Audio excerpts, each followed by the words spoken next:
me mouiller les cheveux. Bonjour Delphine. Alors, est-ce que tu peux te présenter et me dire quelles sont tes missions? Je suis Delphine Montero, je suis la directrice du service communication événementielle à la ville de Dange.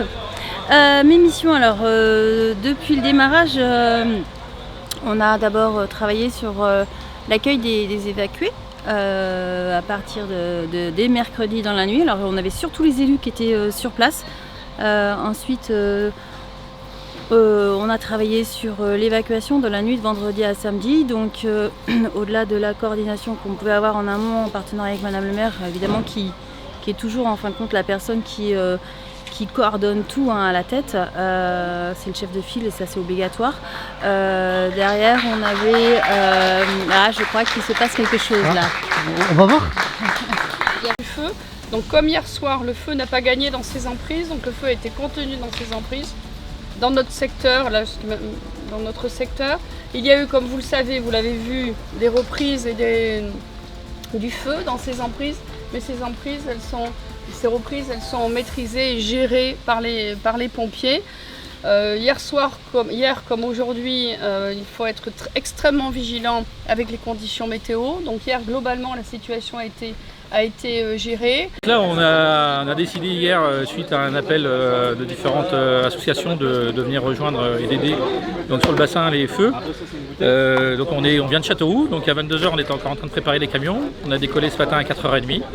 Donc il y a une entreprise d'espace vert, il y a une entreprise de travaux publics, il y a une entreprise qui nous prête les cuves.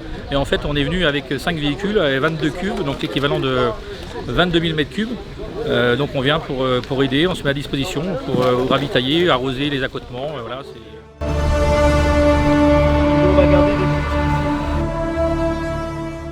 oui, en fait on est dans une opération préventive de protection du quartier d'habitation de Lubec à Audange.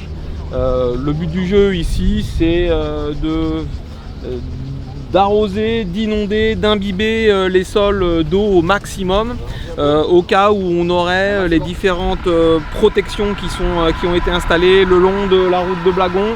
Si les pompiers perdaient ce territoire et si on était gagné par le feu, on aurait beaucoup plus de facilité pour les pompiers urbains qui viendraient défendre les maisons, en fait de protéger, parce que quand vous avez les sols qui sont pleins d'eau, en fait ça rend la progression du feu beaucoup plus difficile. Les maisons qui bordent les propriétés communales, comme la ville a beaucoup de propriétés forestières.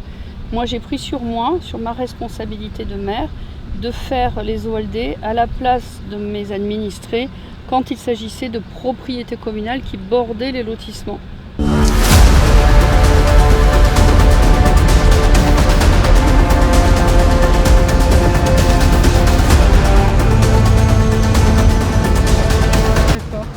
Le second tabasse en fait sur un moment où il y a la température a baissé. Voilà, il tabasse au même endroit et là ça va toucher le sol, ça commence à imbiber et c'est le troisième qui commence vraiment à travailler.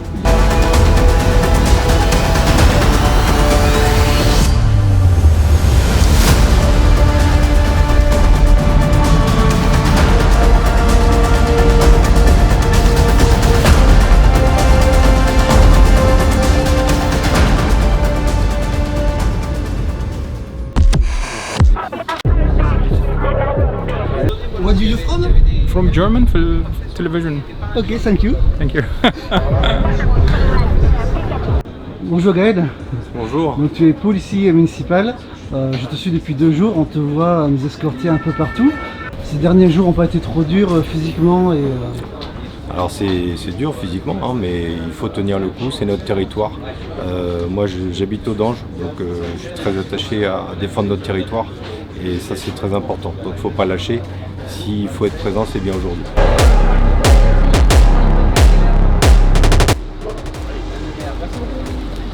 Au revoir Bruno. À bientôt. À bientôt.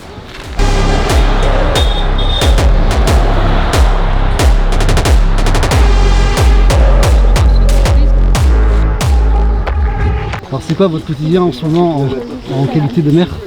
Écoutez, je me partage entre ma commune et ma présidence de la DFCI qui nécessite beaucoup d'activités. Mais ma commune, c'est important d'abord parce qu'on a évacué nos concitoyens mais il y a quand même encore de l'activité.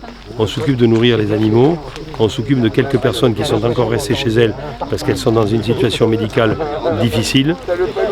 Et on s'occupe également de nourrir et de recevoir les colonnes de pompiers qui viennent de l'extérieur. Et nous avons 3 colonnes de pompiers qui sont de l'extérieur, qui sont logées dans nos salles municipales et principalement dans les gymnases. Et puis je viens tous les jours sur le terrain et également au poste de commandement pour savoir comment évolue le feu. Et puis nous, les forestiers, nous avons travaillé à pratiquer ces coupes d'appui, c'est-à-dire réaliser ces coupes d'appui. Nous avons réalisé 128 km de coupes d'appui en 50 ou 100 mètres de large en l'espace de 48 heures. C'est un défi considérable pour éviter que le feu passe par-dessus ou puisse s'éloigner.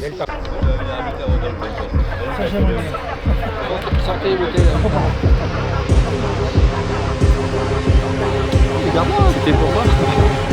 On peut se tutoyer? Oui, on peut tutoyer, pas de soucis. Ben, bonjour, comment tu t'appelles? Moi c'est Geoffrey. Pourquoi tu t'es proposé en tant que bénévole? Mais parce que quand j'ai vu comment ça partait, sur les 2 premiers jours, on s'est dit bon, c'est un feu, quoi. Donc voilà, il y a les pompiers et tout ça. Et quand on a vu comment ça partait, on a commencé à se réunir avec des copains, on a appelé les frères. La famille, enfin voilà, tous ceux qu'on pouvait. Et au quotidien, là, on a fini à 6 h cette nuit, on est là, on mange un peu et on attend, on surveille, on fait des allers-retours. Vous faites quoi avec les cubes? On arrose, dès qu'il y a un départ, on arrose. Le pire, c'était il y a 2 jours, hier soir, c'était pas évident parce que il y a 2 jours en face, la route de Blagon, c'était très sport. Il fallait rentrer direct, on arrosait. Et hier, dans la nuit, on a fait un dépannage d'un CCF. On a chargé une jante dans le pick-up, enlevé la citerne, chargé la jante, aller 2 km. On les a aidés, donc ils ont été hyper émus. Ils nous ont appelé le lendemain pour dire on vous rappellera, on se boira une bière, il m'a dit. Ce que je sais d'expérience, c'est que le feu, il a fait 2 nuits où il n'est pas sorti, il va faire la 2e journée où il n'est pas sorti. Donc là, on va commencer à pouvoir dire à la préfète, madame la préfète, est-ce qu'on peut envisager, notamment pour nos populations, mais le problème, c'est qu'il faut que ils veulent voir comment il évolue. Si chaque fois qu'il évolue à l'intérieur du périmètre, qu'on ait des gros paquets de feu, qu'on ait 100 hectares, 200 hectares qui brûlent à l'intérieur, on s'en fiche. Il faut que cet intérieur ne parte pas à l'extérieur. C'est ça pour ça qu'il faut le tenir. Mais à ce soir, de ce qui est dit et ce que j'ai vu, il y a des reprises, c'est normal, avec la chaleur qu'il fait, il y a eu un peu de vent. S'il est contenu, c'est déjà, on est sur la bonne voie, quoi. Et le temps que presse, avec les gens, je suis allé voir mes concitoyens à Gujan, bon, il y en a certains qui sont contents, mais il y en a d'autres qui trouvent un peu le temps long. Donc voilà la situation. Mais, par contre, ce que je voudrais vous dire, les gars, c'est merci. Merci parce que vraiment, le travail que vous faites est extraordinaire. Vous ne comptez pas vos heures, vous ne comptez pas votre temps. Nous, avec la DFCI, ils ont un peu l'habitude, vous êtes venus en renfort. Si on n'a pas les agriculteurs, l'eau ici, il y en a, mais il faut qu'elle soit le plus vite possible au camion pour qu'ils fassent le moins vite les rotations. On a la chance, les Daches, ils ont Mérignac, les Canadaires, ils ont le bassin, la Garonne, les lacs. Nous, c'est le Québec français, moi je dis ici. Hein. Donc c'est pour ça qu'ils nous sont bien, les Canadaires, ici. Et donc voilà. Et je pense qu'avec tous ces moyens et l'énergie que nous mettons, eh bien écoutez, on va y arriver. Tous les gars qui arrivent avec des remorques, des rigolos, bon, c'est un peu... moi, contrairement à la préfète, je dis à la préfète, il faut les prendre.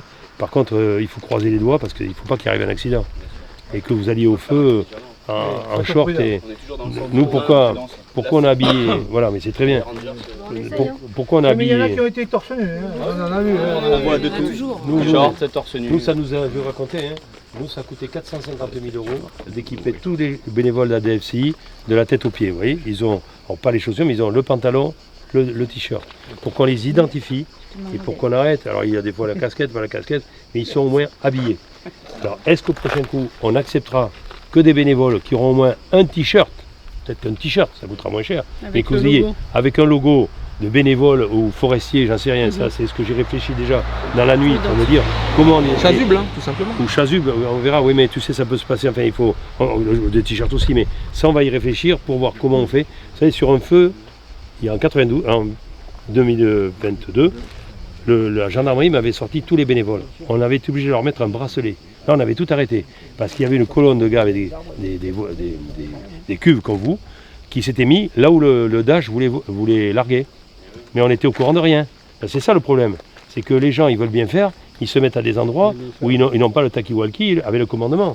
Et si on dit au Daesh, vous allez faire cette piste-là, et que vous le mettez en train d'arroser le feu, parce qu'il n'y a pas de pompiers, parce que vous trouvez que ça brûle, ce qui est normal, et c'est pour ça que vous arrosez, et au même moment, le Daesh ne peut pas. Alors là, le Daesh, il fait un tour, et il dit, messieurs, j'ai pas pu livrer. Sortez-moi tout ça. On vient de m'appeler à Carcassonne, je pars à Carcassonne. Et là, tu as perdu le Daesh. Hein. Et là tu as les gars qui sont au feu, les pompiers arrivent, et des fois, tu te fais prendre. Donc toutes ces histoires, il faut qu'on y arrive. Alors, là, sur 130 km de circonférence, arriver à arrêter tous les gens, vérifier tous les gens en leur disant bonne volonté, allez, on vous donne un ticket, un bracelet, on n'y arrive pas. Nous, la DFCI, on a autre chose. Enfin, c'est pas qu'on a autre chose à faire, mais on a beaucoup de choses à faire. Donc il faudrait presque avoir du personnel qui fasse que ça. Oui. Et comment bloquer les gens. Oui, vraiment. Et comment bloquer les gens. Oui, mais tout ça, c'est du personnel et des moyens. C'est clair. C'est clair. Voilà. Il y a des vraies questions. Je pense qu'on va y aller. Et toi, Nathalie, repas et pour l'organisation l'organisation pour tout le monde. Ça sera pas long.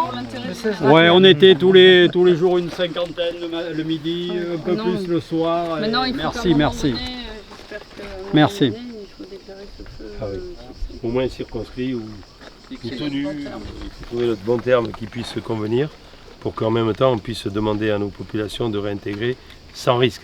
Parce que le problème c'est que, imaginez-vous qu'on réintègre Andernos, pour ne pas citer les nôtres, hein, je dis Andernos parce que comme ça c'est indépendant, parce qu'elle n'est pas touchée tellement, enfin il y a les parties extérieures, et que tout d'un coup le vent tourne et que ça revienne et qu'il faille ressortir les populations. Là, il va y avoir un problème. Là, c'est pour ça qu'il vaut mieux attendre 2-3 jours de plus et être sûr. Mais ils sont longs ces jours. Ils sont longs, puis il y a toutes les activités économiques, il y a les populations et les activités là, économiques. il y a une réunion, le CIBA avait organisé une réunion avec les entrepreneurs. La salle gravée était pleine et les gens sont... Il faut que ça reprenne. Il faut que les populations rentrent et que ça reprenne. Mais voilà. il y a ces délais il faut être patient un petit peu encore. C'est le problème. Voilà. Merci Bruno.